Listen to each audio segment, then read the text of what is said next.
नमस्कार दोस्तों, स्वागत है आपका एक और नए धमाकेदार वीडियो में। आज हम सीखेंगे टैली ईआरपी 9 में नई कंपनी कैसे बनाते हैं और उसमें ज़रूरी सेटिंग्स कैसे इनेबल करते हैं। तो चलिए शुरू करते हैं। नई कंपनी बनाने के लिए आपको कंपनी इन्फो में आना है और क्रिएट कंपनी को सिलेक्ट करना है। उसके बाद आप शिफ्ट प्लस टैब की को प्रेस करेंगे और आप डायरेक्टरी को चेंज करेंगे यहां से। अगर जैसे अभी मेरी सी ड्राइव में user public tally ERP 9 dot data, तो मेरी ये डायरेक्टरी है। तो मैं अगर इसी डायरेक्टरी में इसको सेव करना चाहता हूं तो एंटर करके मैं नई कंपनी बना लूंगा। लेकिन अगर मैं कोई और लोकेशन देना चाहता हूं तो उसको आपको कंट्रोल सी करके उस पथ को कॉपी कर लेना है आपके फाइल एक्सप्लोरर से और इसमें कंट्रोल एल्ट वी से इसमें पेस्ट कर देना है। अभी मैं यही डायरेक्टरी मेरी रखना चाहता हूं और यहां पर आपको कंपनी नेम डालना है। जैसे मेरा कंपनी नेम है टैली विद रविंदर सर।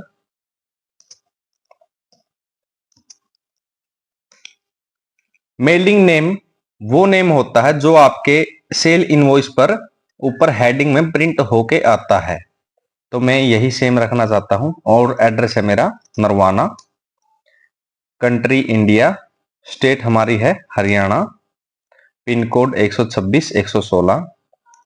और आप फोन नंबर मोबाइल नंबर जो भी आप डालना चाहते हैं वो डाल सकते हैं। फिलहाल मैं इनको ब्लैंक छोड़ रहा हूं। और मेरी जो बुक्स स्टार्टिंग हो रही है वो मेरी बुक्स हो रही है 1/4/25 से, 1 अप्रैल 2025 से मेरी बुक्स की स्टार्टिंग हो रही है। और फाइनेंशियल ईयर भी मेरा 1/4/25 से ही शुरू हो रहा है। तो मैं इन दोनों को वो डेट डालनी है आपको यहाँ पे।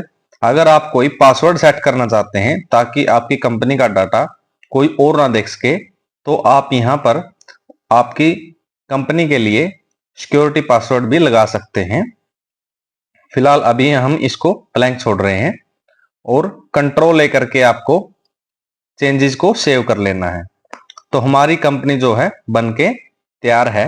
अभी हम इसमें कुछ जरूरी सेटिंग्स करेंगे। आपको जरूरी सेटिंग्स के लिए F11 प्रेस करना है और स्टैट्यूटरी और टैक्सेशन में आपको सेलेक्ट कर लेना है। और हम यहां पर हमारी जीएसटी की सेटिंग्स को इनेबल करेंगे। Enable goods and services tax यानी कि जीएसटी को आपको यस करना है और यहां पर आपको डिटेल डालना है, एल्टर करना है। हमारी स्टेट है हरियाणा, रजिस्ट्रेशन टाइप रेगुलर और कंपोजिशन, ये दो रजिस्ट्रेशन टाइप होते हैं। लेकिन हमारी जो फर्म है वो रेगुलर जीएसटी रजिस्टर्ड फर्म है, तो हम यहाँ पर रेगुलर सिलेक्ट करेंगे। रेगुलर और कंपोजिशन में क्या फर्क होता है उसके लिए हमने चैनल पर अलग से वीडियो बना रखी है, आप हमारे चैनल पर वो वीडियो जाके देख सकते हैं। हम यहाँ पर डालेंगे हमारी फर्म का जीएसटी नंबर और ये एप्लीकेबल हो रहा है 1/4/25 से, क्योंकि हमारी बुक्स जो है यहीं से स्टार्ट हो रही है। पीरियडिसिटी ऑफ जीएसटी R1 यानी कि R1 यानी कि जो आपकी सेल की रिटर्न है, अगर वो मंथली जाती है तो आप पीरियडिसिटी को मंथली रखेंगे। अगर आपकी रिटर्न क्वार्टरली यानी कि हर 3 महीने बाद आपकी सेल की रिटर्न जाती है तो आप यहां पर क्वार्टरली सिलेक्ट करेंगे। हमारी मंथली जाती है तो हम मंथली को सिलेक्ट करेंगे। ई वे बिल एप्लीकेबल, अगर आप ई वे बिल के दायरे में आते हैं यानी कि अगर आप 50,000 से ज्यादा की एक सेल इनवॉइस में सेल करते हैं तो आप इसको एप्लीकेबल रखेंगे। और ये हमारी एप्लीकेबल हो रही है 1/4/25 से ही।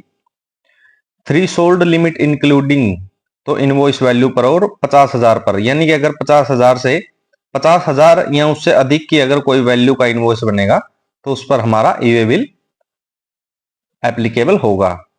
एप्लीकेबल फॉर इंटरस्टेट, यानी कि इंटरस्टेट क्या होता है, एक स्टेट से दूसरे स्टेट में जब हम सामान भेजते हैं तो उसको बोलते हैं इंटरस्टेट।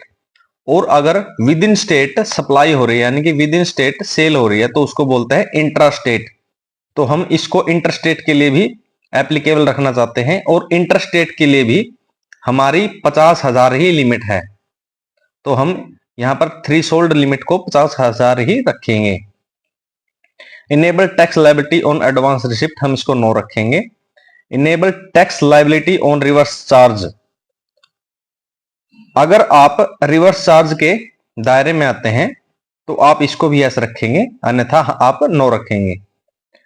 और अभी हम यहां पर सभी चेंजेस को सेव कर लेते हैं और कंट्रोल, अगर आप वेट के दायरे में भी आते हैं, यानी कि अगर आप पेट्रोल पंप वगैरह की काउंटिंग करते हैं या आप उस फर्म की काउंटिंग करते हैं जहां पर वेट एप्लीकेबल है, यानी कि वैल्यू एडिड टैक्स अगर एप्लीकेबल है तो आप यहां पर डिटेल डालेंगे, लेकिन हमारी जो फर्म है वो वेट के दायरे में नहीं आती, तो इसलिए हम कंट्रोल ए करके चेंजेस को सेव कर लेते हैं।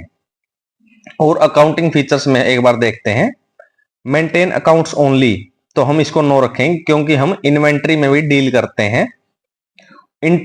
इंटीग्रेट अकाउंट्स एंड इन्वेंट्री को हम यस रखेंगे। Use income and expenses account instead of profit and loss account, हम इसको नो रखेंगे। इनेबल मल्टी करेंसी, अगर आप एक ही करेंसी को मेंटेन करते हैं तो आप इसको भी नो रखेंगे। अगर आप बिल वाइज एंट्री को मेंटेन करना चाहते हैं, यानी कि बिल टू बिल सेल और बिल टू बिल ट्रांजैक्शन को, तो आप इसको यस रखेंगे, अन्यथा आप इसको नो रखेंगे। मैं बिल टू बिल मेंटेन नहीं करना चाहता तो मैं इसको नो रखूंगा। अगर आप इंटरेस्ट कैलकुलेशन करना चाहते हैं आपकी फर्म में तो आप इसको यस रखेंगे, अन्यथा आप इसको नो रखेंगे। तो अगर आप F11 फीचर्स में आप देख लेना, जो भी आपकी जरूरत के अकॉर्डिंग आपको फीचर्स चाहिए आप उनको यस या नो कर सकते हैं। और अगर कंट्रोल लेकर के हम एक बार अकाउंट्स फीचर्स को सेव कर लेते हैं। अगर इन्वेंट्री फीचर्स में अभी आप एक बार देख लेना, अगर आपको कोई मेंटेन गोडाउन वगैरह या कोई ऐसा ऑप्शन है जो आप इनेबल करना चाहते हैं तो आप यहीं से यस या नो कर सकते हैं। अगर हम हर एक ऑप्शन को आपको बताएंगे तो वीडियो जो है ज्यादा लंबी हो जाएगी। तो आज की क्लास में इतना ही। जुड़े रहिए हमारे channel tally with Ravinder sir के साथ। हमारी जो टैली प्राइम की सभी वीडियोस हमारे चैनल पर आप देख सकते हैं, और अभी हमने टैली ERP 9 की भी स्टेप बाय स्टेप सभी वीडियोस जो है अपलोड हम कर रहे हैं हमारे चैनल पर। तो हमारे चैनल को सब्सक्राइब करें। Thanks for watching. Have a great day.